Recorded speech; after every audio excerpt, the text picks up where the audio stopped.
I brought this up to you guys last year, and you guys had some very interesting responses to this question, but I'm going to ask it again. Could Kentucky basketball run the platoon this season?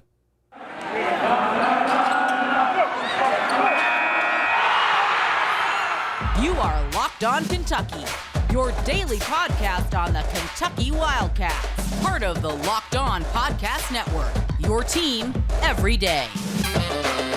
All right, what is going on, Big Blue Nation? Welcome on in to Locked On Kentucky, your daily Kentucky Wildcats podcast. I'm your host, Lance Daw, writer for Sports Illustrated for various SEC-related things. But on this podcast, we take a dive into all things Kentucky athletics. On today's episode of Locked On Kentucky, going to be asking a question I asked you guys last year. Could the Wildcats run the platoon system in 2023? Last year, whenever I discussed this, some of you had some very violently negative responses to it, but we're going to ask it again and kind of dive into what it could look like underneath Coach Cal if he decided to run the platoon for the second time at UK. Also, Kentucky basketball's non-conference slate has been officially announced. Gonzaga is not in the November to December non-con kind of part of the schedule. They are later on in the year going to break that game down, as well as all of the other ones on the slate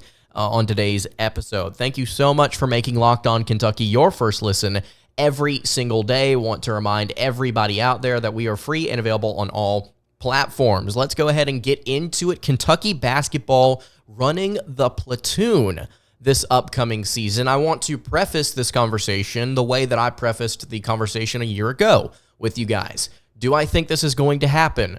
No, I do not. So you can save all of your negative comments criticizing me for bringing this up and predicting it to happen, quote unquote. You can take those and you can go to another channel that genuinely wants to discuss this as a real possibility. I'm sitting here telling you, I think that the personnel that UK has would be very fun to watch in a system like this, and this is what it would look like. I'm not telling you it's going to happen. I am merely suggesting the possibility of, what would it look like if it did happen? This episode is simply for fun. If you do not like to have fun, you can go elsewhere.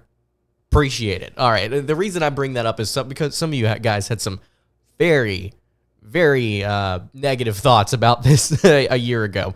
So I wrote about this over at wildcatstoday.com, Sports Illustrated site over there. Andrew Stefaniak and I are heading that up if you want to go check out wildcatstoday.com and check out what I have to say about all of these different positions here with the platoon. We're going to start here at point guard, and I think that this is pretty straightforward here, how the Wildcats may want to approach a platoon system with UK. I think DJ Wagner would start with the blue team in the platoon, and then Rob Dillingham would be the backup with the white team in the platoon. Before I go any further, I want to explain to you guys briefly, if you don't already know, what the platoon system is. Back in, I believe, the 2015 season, it might have been the 14-15 season, John Calipari decided because UK had such a deep roster, they would run a platoon. And what that was they had their starting five. They had their 5 guys on the floor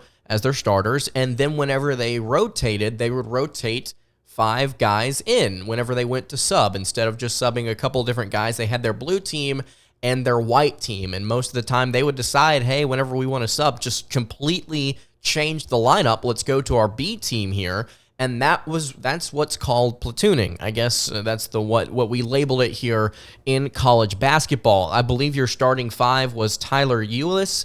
Let's see here. It was Andrew Harrison, Aaron Harrison, Trey Lyles, Willie Cauley-Stein, and Carl Anthony Towns. I believe that was the starting lineup. And then your backups was like Tyler Ulis, Devin Booker. You had Dakari Johnson in there as well. I think Trey Lyles may have actually at different points come off the bench for UK at different points in this season. Marcus Lee was also somebody that was at small forward and power forward for them as well. Just looking at how this broke down over on KenPom, which is just a really interesting way to kind of analyze how UK wanted to use these different guys this season back in 2015. They went 38-1 the last time UK tried the platoon. And again, not sitting here telling you they should do this.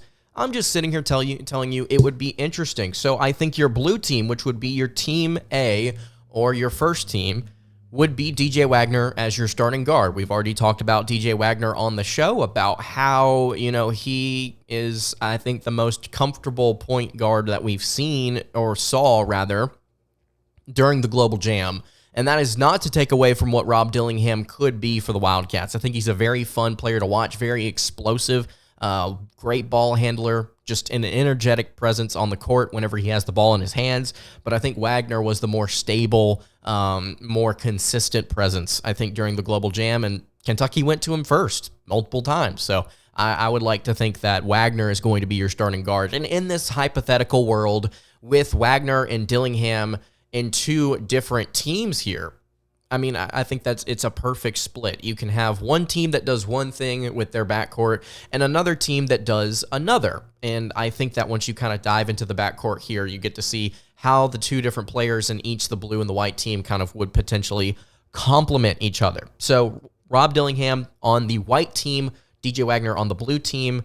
It's great depth, I think, at the point here for the Kentucky Wildcats. Not something that they've had over the past couple of seasons. They've lacked height and they've lacked efficient scoring.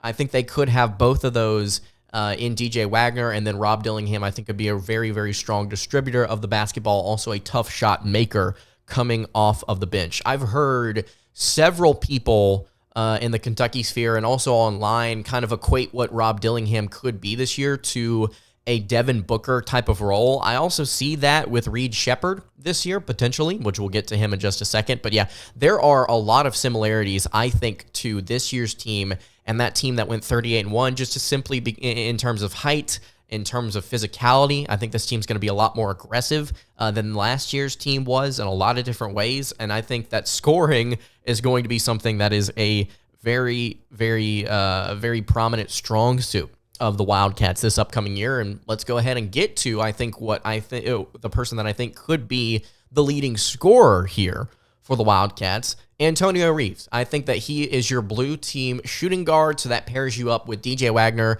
on the blue team. That would be your backcourt. Very, very exciting stuff to potentially see here with Antonio Reeves and Wagner. Two guys that can score in a variety of ways. Antonio Reeves, during the Global Jam, proved that he is not only the same that he was last year, but he's, I think, even better when given the opportunity to be aggressive consistently. And I mean, if you don't close out, if you don't rotate over, and you don't cover Antonio Reeves, he's going to torch you. And we got to see that time and time again during the Global Jam. I'm not sure if his shooting is going to continue this non-conference slate at the percentage that he was hitting in the Global Jam, but I can tell you that he is more than likely going to be UK's leading scorer this upcoming year because of his ability to shoot and because of his ability to get to different spots, both behind the line, or behind the arc, rather, I should say. His ability to get to the rim and score, his floater game, his mid-range game is also extremely solid. So a very well-rounded scorer you have starting on your blue team. And then Reed Sheppard, I think, would be your white team shooting guard. So that would pair him up with Rob Dillingham. I think that there's a lot more pacing to the white team, and there's a lot more decisive offense. A lot more, I think, what's the word? It'll be slower. I think that's the simple way to put it. And that's not to say it will be slow. It will just be, I think, slower than what Kentucky wants to do with Dillingham and Sheppard if they were to run the platoon in this hypothetical world. Reed Sheppard is probably going to be a do-it-all guy for the Wildcats this upcoming season. He can kind of be the anchor in this backcourt. I understand that he's only a freshman, and he's not going to have the same sort of extremely impressive numbers that he had during the Global Jam, but I think he's going to have good numbers, and it will offset what inefficiencies Rob Dillingham brings to the table in terms of overall field goal percentage. Sheppard will, I think, at the end of the day, be a really solid bucket getter in the backcourt, and he's somebody that can complement Dillingham really well, somebody that Dilly can give the ball to on a variety of plays if Kentucky really wants to do that. So a do-it-all guy and a very fast-paced point guard. I think that that's a great backup backcourt. And again, it's all hypothetical. So if you have any thoughts on what UK's backcourt could look like with a platoon system, you can leave that in the YouTube comments below. I want to continue along here, breaking down what Kentucky's platoon system may look like if they were to do it. Before I get to that, though, I want to tell you guys about our friends over at eBay Motors. For a championship team, it's all about making sure every single player is a perfect fit. As we're sitting here literally talking about, if Kentucky wanted to run a platoon, I believe that every single player in this hypothetical platoon would be the perfect fit at their given position if Kentucky wanted to do it. And it's the exact same when it comes to your vehicle. You need every single part to fit just right. So the next time you need parts and accessories, you can head over to eBay Motors. With eBay Guaranteed Fit, you can be sure every part you need fits right just the first time around. All you have to do is add your ride to My Garage and look for the green check to know the part will fit. And if it doesn't, you can get your money back.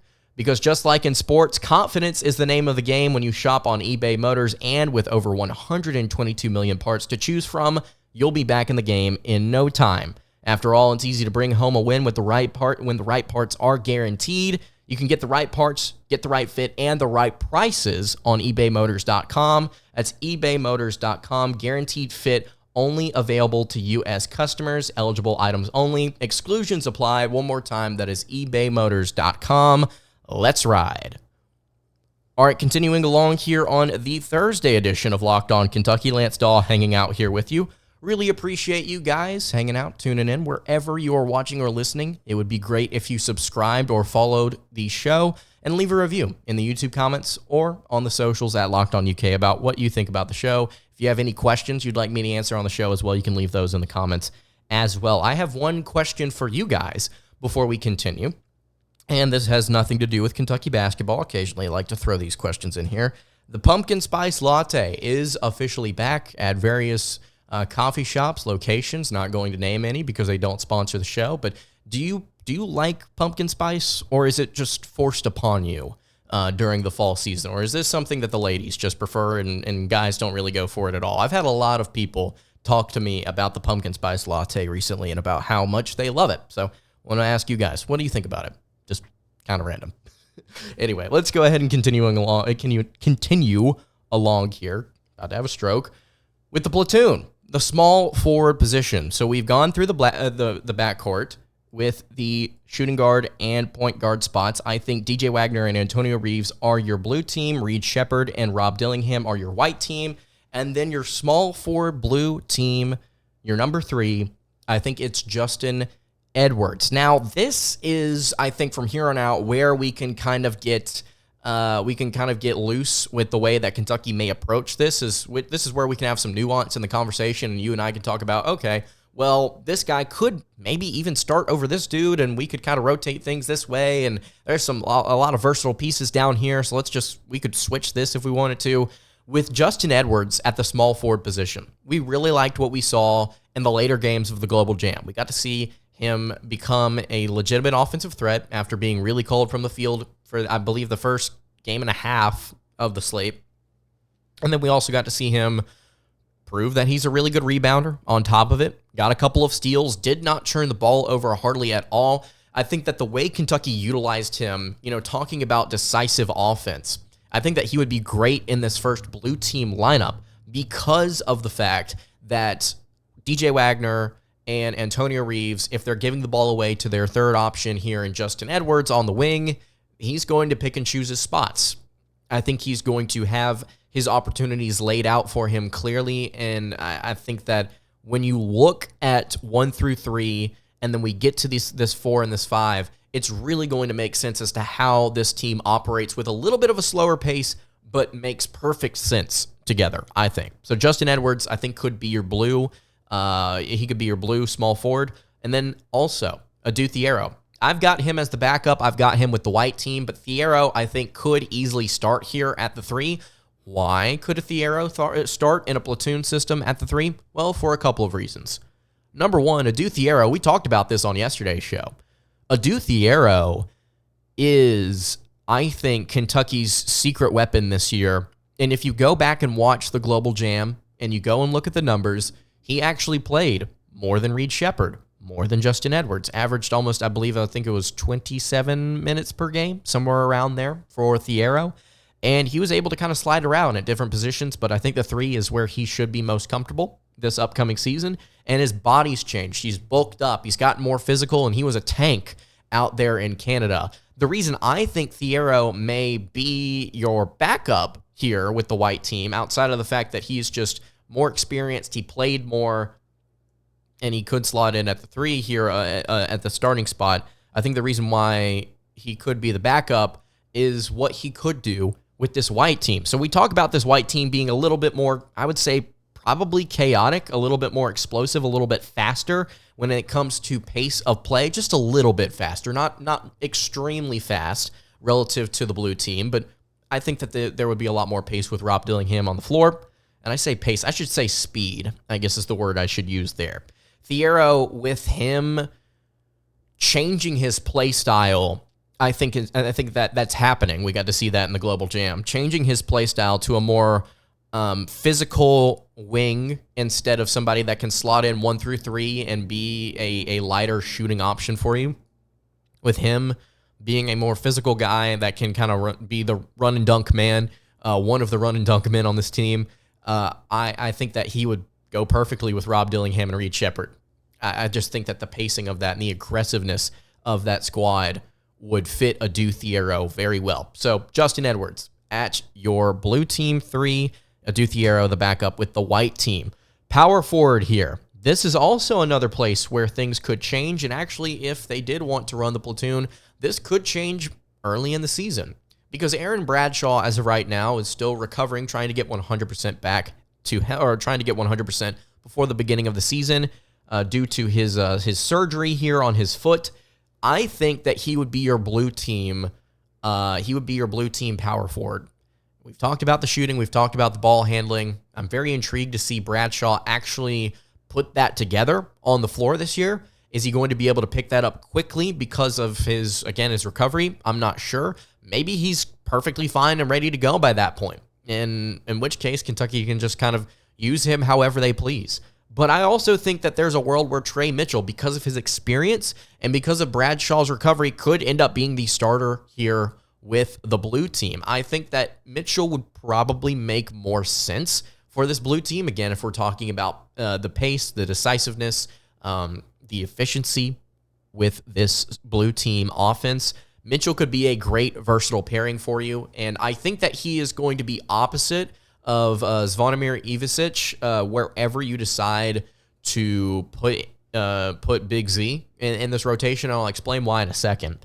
But Bradshaw and Mitchell, I think this is interchangeable. But as of right now, I've got Bradshaw as my blue team, Mitchell as my white team. This could change. This could fluctuate. It's kind of 50-50 for me. The final position that we have to get to here is the center position. Ugonna Onyenso is your blue team center. I think this makes perfect sense with his physicality, with his defensive prowess. He's going to be, I think, a really good defender for the Wildcats this upcoming year. And then Zvonimir Ivicic is your backup. And this is where I think you have to talk about balance. If this platoon is going to work, you have to kind of elaborate on what we mean by that.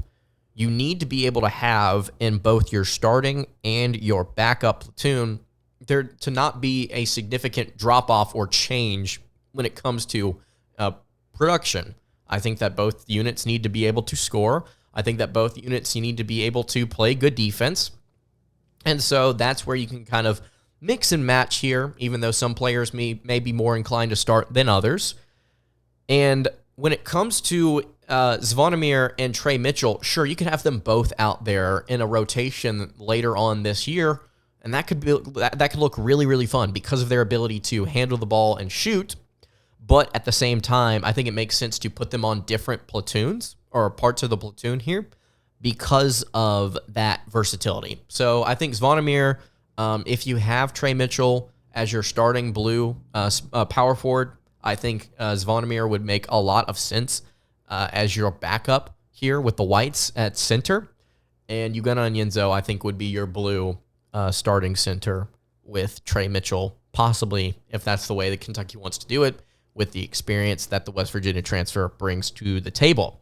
Also, another thing that we have to mention about Zvonimir Big Z here he's not played American basketball before, but he's almost 20, and he has professional experience. So it's not like with these younger, quote-unquote guys, Kentucky's having an extreme drop-off, because the reality is you're going to have to play young guys, whether you like it or not, in your backcourt. You're going to have to play it at the wing spots too, and you've got new guys, quote-unquote, here in your front court. So Kentucky's got a lot of inexperience still on this roster, but Trey Mitchell, Antonio Reeves kind of being the anchors here when it comes to veteran experience.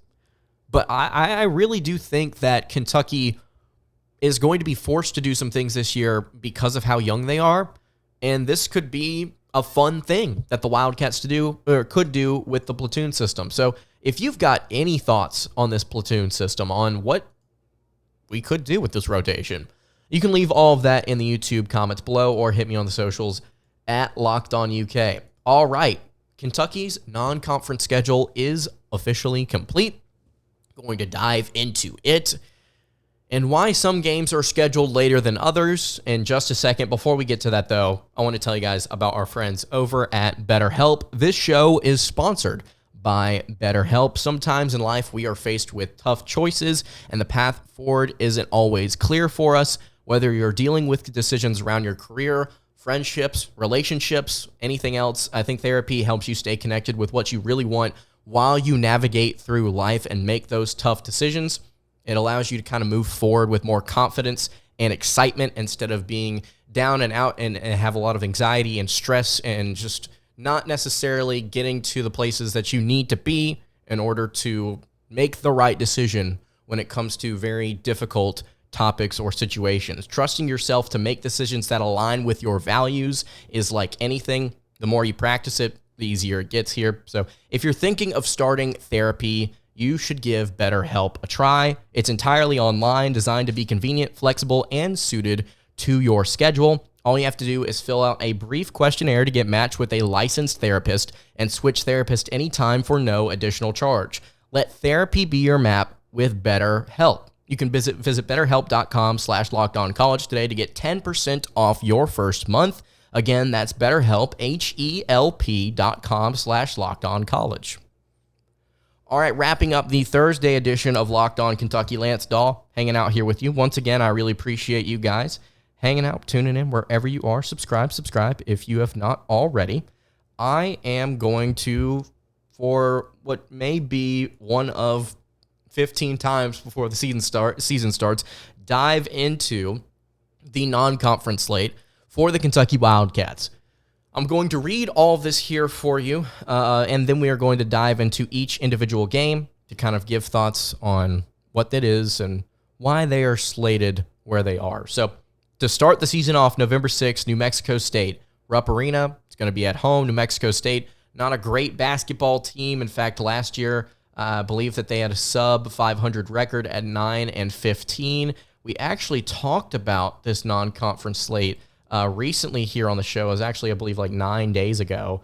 9-15, number 187 in KenPom rankings last year, also pretty low in the net. So really easy opponent to start off the year. Texas A&M University Commerce is November 10th. Kansas in the Champions Classic is November 14th. Stonehill, November 17th at home in Rupp. Also in Rupp, November 20th, St. Joseph's. November 24th, an interesting opponent in Marshall at home. And then you also get the Miami Hurricanes in the ACC-SEC Challenge in Rupp as well. UMC Wilmington on December 2nd. December 9th, one of the new additions to this non-conference slate, Penn in the Wells Fargo Center in Philadelphia, Pennsylvania. December 16th is North Carolina in the CBS Sports Classic in State Farm Arena. That's in Atlanta, Georgia. I will be going to that game, barring something unforeseen. December 21st at Louisville. And then Illinois State on December 29th. And to round things out, Gonzaga on February 10th. That's when the Wildcats are going to play the Bulldogs. Very interesting that they decided to push that game all the way to the early parts of February. So, what does this all mean? What do we think about these individual games? We'll dive into it here pretty quickly. We're going to talk about these individual matchups a lot here over the coming months, so just be tuned for that if you want to talk about these individual games before we actually get to play them. Locked On Kentucky is going to be a great source for you. New Mexico State, like I mentioned, was not a good team last year. They went 9-15 and were lowly ranked in the KenPom rankings. Texas A&M University Commerce was also not a good team last year. Let's see, I believe I had them. Yes, I did have them on the list as well. Number 307 in the KenPom rankings at 13-20. Of course, we all know Kansas. National champions just 2 seasons ago. 28-8 last year, top 10 KenPom team. Bringing in Hunter Dickinson, bringing back a couple of experienced players, losing a couple different players to the draft as well. Grady Dick, most notably there, I believe. That is a game that I feel much more confident in than I did back in May. If you would ask me back in May, hey, how do you feel about that Kansas game early in the year? I would be like, oh, we're going to get throttled. Kentucky is going to get destroyed. Now I feel like in that game, Kentucky's got a legitimate shot to win it, and that should be a very competitive one in the United Center in Chicago, Illinois. Very nice to have 2 games before that to kind of shake things out, maybe get some of your players healthy if Aaron Bradshaw and Ugonna Onyenso are not fully healthy by the time the season arrives. Get a couple of games in, maybe let them play just a little bit, come off the bench, run the platoon system like I've suggested. And then you go into the Kansas game on November 17th against Stonehill. I don't really have a whole lot to say about this team other than the fact that they were one of the lowest ranked teams in KenPom last year, 14-17, number 331 in the KenPom rankings. St. Joe's is also a team I don't have a lot to say about, number 191 in the KenPom rankings, 16-17 last year for St. Joe's. Marshall is the team I'm most intrigued with. They lost a really good center to Florida, and Micah, I want to say Handglotton is how you pronounce his last name. But Marshall's a good team. Marshall's a good basketball team. And they lost some pieces, but I think they're going to be able to score still. That's a game you have to watch before you get into the ACC-SEC Challenge against Miami, November 28th. That's a Miami team that's lost a lot of pieces as well. But, man, it's a well-coached team. It's a Power 6 school. It's going to be tough. Going to be tough for a young team like Kentucky to take that on early in the year, as well as Kansas. UNC Wilmington, not a whole lot to say here. 24-10 last year. We talked about them earlier on, I believe in August, about how that may end up being a competitive basketball game between Miami and North Carolina. And December 16th is your North Carolina game, but we have found out what is sandwiched between that December 2nd date and that December 16th date. It is Penn on December 9th. That is what Kentucky is added to the slate here. That will be in the Wells Fargo Center in Philadelphia. Interesting place to have that. North Carolina, again, in Atlanta. I will be at this game. North Carolina, probably not. They'll be a bubble team, I think, or at least a little bit better than a bubble team. They'll improve on what they did last year, and they'll get into the tournament. This is a team that you can't look past because it's UNC. This is in Atlanta. It's a fun spot for both these teams to come play basketball. Competitive. That's what I would label this game as, competitive. A game that may not be as competitive, Louisville, December 21st on the road in the KFC Yum Center. Disgusting name. That's a game that I think Kentucky can end up winning, and winning pretty handily. December 29th, Illinois State, the Antonio Reeves game. Going to see how Antonio Reeves faces off against his former squad. Not a whole lot else here to say about that team. And then February 10th, and this is kind of what I wanted to get to here to wrap up the show. February 10th is where the Gonzaga game falls. Isn't that just a weird spot for the schedule makers, for Gonzaga and Kentucky to kind of decide where to play this? Why wouldn't it be at the end of the non-con slate, or put it somewhere earlier in the schedule? I don't know. This is really intriguing to me. It'll be in the middle, right smack dab in the middle of this SEC gauntlet that we're going to have to endure this year. I am curious to see what SEC games surround this one, because that may be, if this is the right word here, indicative of the results in this contest. Gonzaga is a very, very good basketball team. Cannot take them lightly. They're going to score. It's going to be tough and rough, especially on these young kids. Are they going to respond? Are they going to not do what they did in big games last year, which is eventually fold because they were either too thin or just didn't have the talent? I will be watching this game very intently because it is on February 10th. We'll be a third of the way into February, just about a third of the way into February, and we'll get to start to have a good idea, or at least a decent idea, of what Kentucky basketball is in the 23-24 season. If they truly have the ceiling that we all hope they do, which is potentially get to the Final Four of the national championship. We'll have to wait and see. But that Gonzaga game being later in the year gives us an opportunity to see more complete teams, more polished teams, better game planning, I think. But also, it's in a rough patch for Kentucky. It's in the middle of the SEC slate, so we'll keep an eye on it. I think it's fun. I like it.